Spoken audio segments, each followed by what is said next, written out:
are these people? We have talked a lot on this show for years about the Teamsters, about UPS. We talked about the strike that never happened in the summer of 2023. We were doing a show then. Yeah, we started in 2021.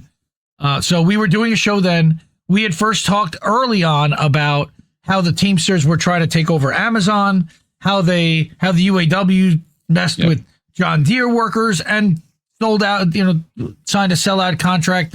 And then UPS did the same thing with the Teamsters.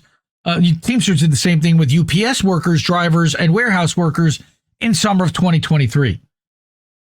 They rammed through a mass... That's his union sound, I guess. But in that summer... fucking lollipop guild, bro. They had practiced striking all month of July and then stopped, and UPS had left the table, the negotiating table, decided to come back with 5 days left before the strike was supposed to start. And on day one, Sean O'Brien and Teamsters caved. It smelled very fishy in the end. In hindsight, it seemed like they had already hammered out a deal in principle somewhere behind the scenes that also involved the UPS pilots. I covered this again extensively then. And one of the criticisms that we had at that point was that it did not protect against automation and did not guarantee a certain number of workers and facilities would be open and continue to be staffed by Teamsters. Yep. Well, what we've seen since is the cutting of facilities. We've seen the cutting of 2 facilities last summer, and we covered that. So in, again, August of 2023, we did a 90-minute segment. It's one of the longest segments I ever did on How Do We Miss That? Talking about the UPS and how badly most of even progressive independent media got it wrong because they were all desperate to report on a win. Yep. And a win for workers. And it wasn't a win for workers. It was a ramrod. It was a railroading of workers. And they pushed this thing through and they propagandized the country about what the workers got. The biggest thing was that they kept telling people that the drivers would earn $175,000 a year. That's not true. I mean, a very small number did, but the propaganda went out that this is what they got out of it. They didn't even get the $25 an hour that they were fighting for the part-timers. All right. They only got 7,500 part-timers converted to full-time out of 180,000 part-time workers. When allegedly UPS had the business to do, they were doing massive stock buybacks and they were massively profitable. They could well afford to have paid these people and brought them on staff and had the work for it. Now what we have, and then once that happened, I said Teamsters sold out when they caved on the master agreement, railroaded it through. Most were clueless then. All right. And that was when I was on a show called Nobody Wants to Work Anymore that I did with Snow Himbo. And I railed about that for about a half an hour. I took some segments on it and I was going to play them here. I said, you know what? It's not even worth it. Then in 2024, we covered on this show when UPS announced they were closing facilities in Portland and Baltimore and eliminating 1,300 Teamster jobs. So we already knew, it sounds like Reef is dying over there. Good job. So we already knew that they were starting to cut, and shout out to Tom Hall, World Socialist website, who reported then that there was a plan to close a large percentage of their 200 facilities nationwide and get rid of as much as 80% of their workforce. This was already in the works. The first thing that I wanted to note is that there were a couple of people that were claiming that it was because of the tariffs that accelerated this. And that may or may not be the case, but this was already on the books well before Trump was ever elected. This was in the process. Not only that, but UPS also was losing business to Amazon.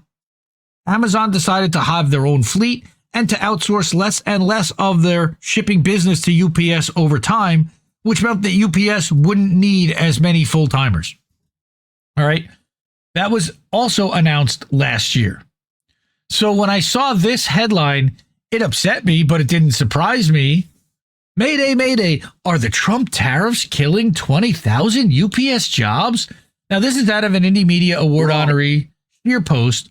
Les Leopold, I don't know, but he wrote it. He wrote this on his Substack, right? And this has apparently made its way around to where people are getting it wrong.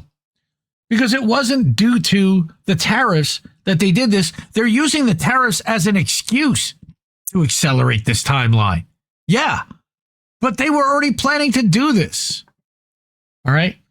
UPS, like every major corporation, is in business to extract as much wealth as possible and shovel it to its shareholders and top executives in the form of stock buybacks and dividends.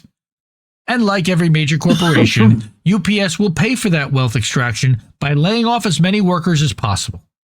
That may reduce the production of goods and services, but so be it if it generates more money for shareholders and executives. In big business today, wealth extraction always comes first. So this is a somewhat lengthy article here. Here I'm going to link. There's Les Leopold. So check. So go subscribe and check this one out. Again, Teamsters Union represents nearly 300,000 UPS hourly workers will fight these recently announced layoffs. Sean O'Brien basically said that UPS agreed and obligated to create 30,000 Teamster jobs under the current National Master Agreement. Yeah, but that runs through like 2028. They don't have to do that right now. He says if UPS wants to continue to downsize corporate management, the Teamsters won't stand in the way. But if they intend to violate our contract or make any attempt to go after hard-fought, good-paying Teamsters jobs, UPS will be in for a hell of a fight. That's nice rhetoric coming out of Sean O'Brien. I don't believe it. I don't believe he would actually fight UPS corporate. And I don't believe that he has any power over whether they decide to close facilities and lay off workers, because he gave that power away when they signed the master agreement 3 years ago. So, again, blaming the Trump tariffs for every sin imaginable may be emotionally satisfying, but letting larger corporations and their Wall Street handlers off the hook when it comes to job destruction, which the Democrats have done for more than a generation, is in large part why we have Trump in the first place. And that's why I brought this article. Okay? Just remember one thing, the bigger the smile, the sharper the knife. 48th rule of acquisition. That is correct. The Ferengis. The capitalism. Workers of the world, Unite. Beautiful. Support independent media, and you can do that there. Cash App, Ko-fi, PayPal, or INN newsletter. Support independent media because we need it more than ever. I love you all. Have a good night, everyone. Keep listening to what little boats have to tell you. See you in a bit, fam. Bye, Felicia. No! We just fucking lost the stream! You can't keep giving us nothing and think we're bluffing about coming for your heads. Why play civil if you won't listen? To 50,000 died, and now we know our mission. We form a militia, make Congress a prison.